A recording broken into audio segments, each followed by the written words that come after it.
Di sini terdapat contoh soal list, yaitu contoh pada soalnya, pada tanggal 1 Januari 2011, Adam Scott menandatangani 5 tahun sewa non-cancelable untuk mesin.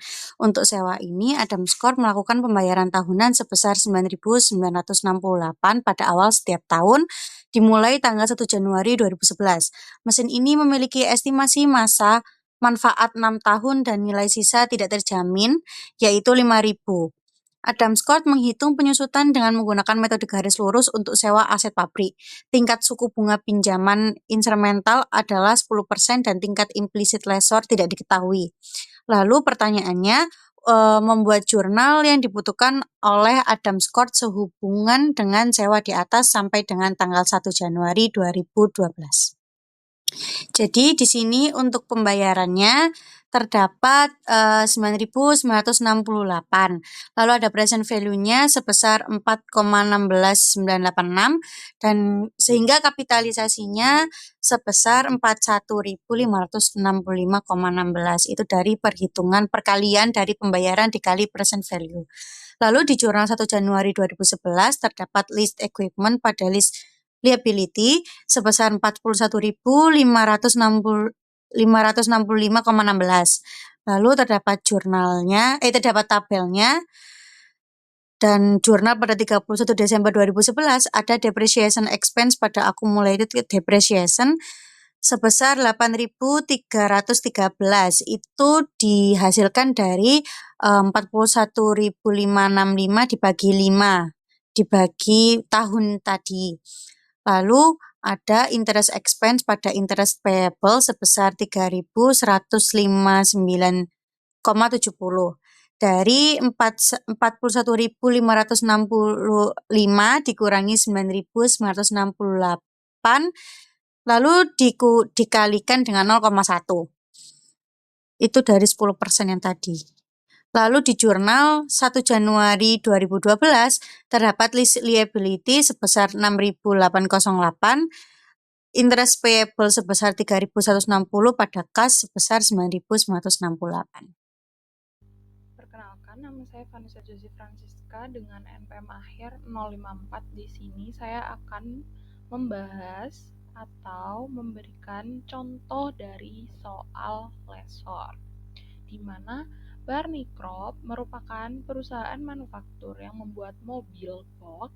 Pada tanggal 1 Januari 2018, Barney Corp itu menandatangani kontrak lease 10 mobil box dengan Lilly Company selama 6 tahun. Data terkait dengan transaksi lease tersebut adalah sebagai berikut. Yang pertama, pembayaran tahunan itu dilakukan pada tanggal 31 Desember setiap tahunnya. Barney Crop menginginkan return on net investment atau ROI sebesar 8% per tahun. Present value factor untuk 6 periode di tingkat 8% adalah 4,62288. Lalu yang kedua, kepemilikan mobil box akan beralih ke lease di akhir kontrak. Yang ketiga, harga jual mobil box adalah sebesar $50.000 per unit.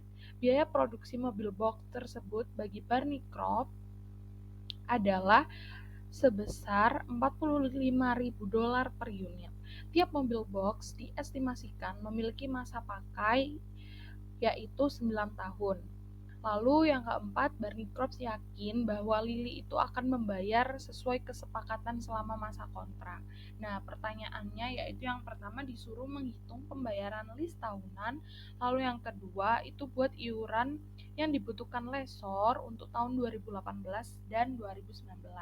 Di slide selanjutnya saya akan menjawab pertanyaan dari contoh soal lessor berikut.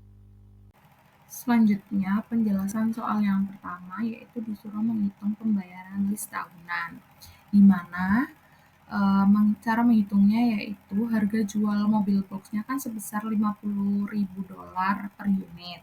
Itu dikalikan dengan 10 unit mobil box yang dengan Lilly Company selama 6 tahun itu tadi. Lalu dibagi dengan present value factor selama 6 periode di tingkat 8% itu sebesar 4,62288. Setelah dihitung, totalnya yaitu $108.158.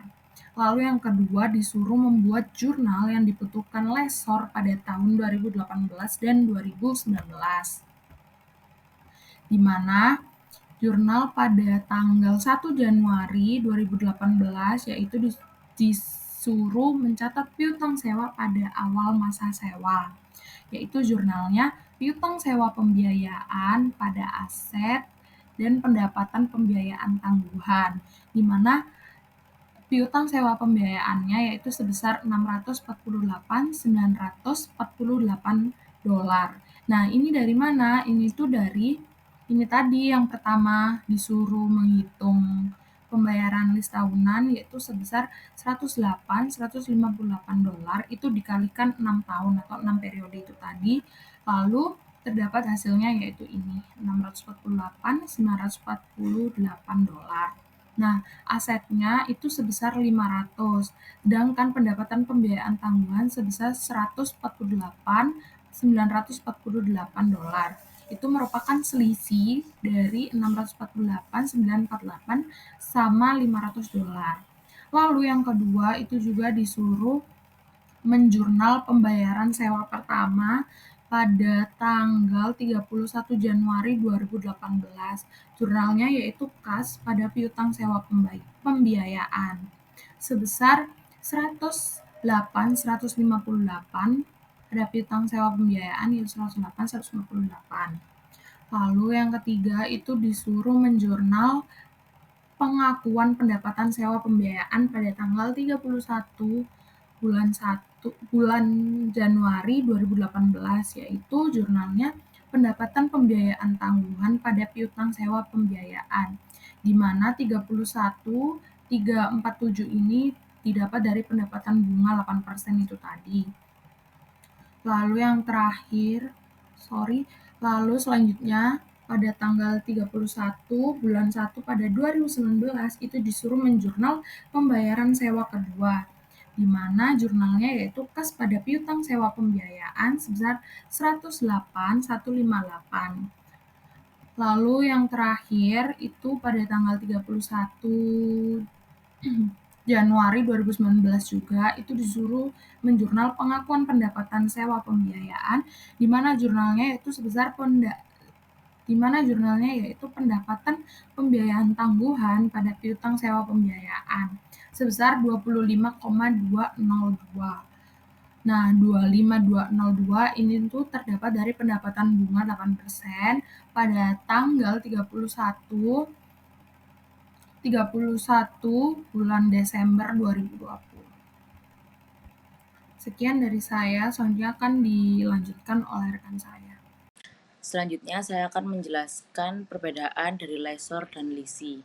Pada sudut pandang lessor, arti dari lessor merupakan entitas pemilik aset yang menyewakan aset.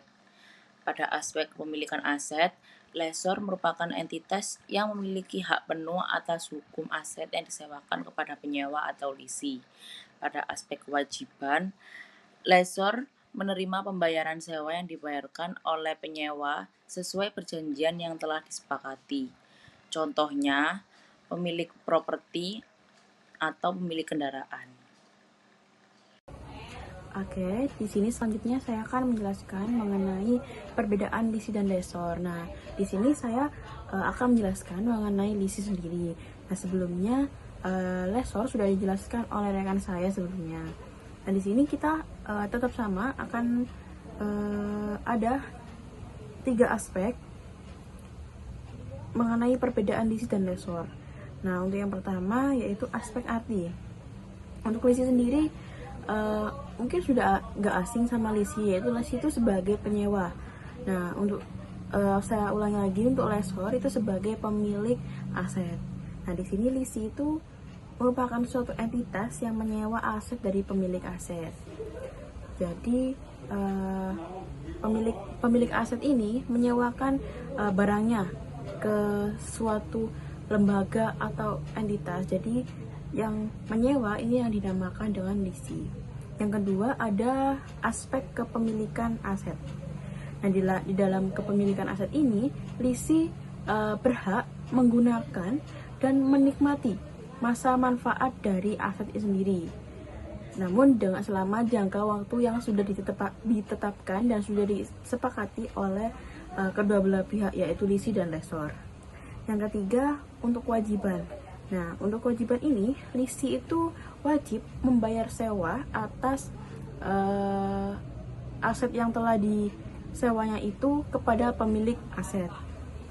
Dan lisi juga wajib mengembalikan aset tersebut jika tidak dibeli, wajib mengembalikan aset tersebut dalam kondisi baik pada jangka waktu yang sudah ditetapkan atau sudah disepakati sebelumnya. Untuk contohnya sendiri, lisi tidak asing dengan kredit motor ataupun kredit properti. Sekian dari saya, terima kasih.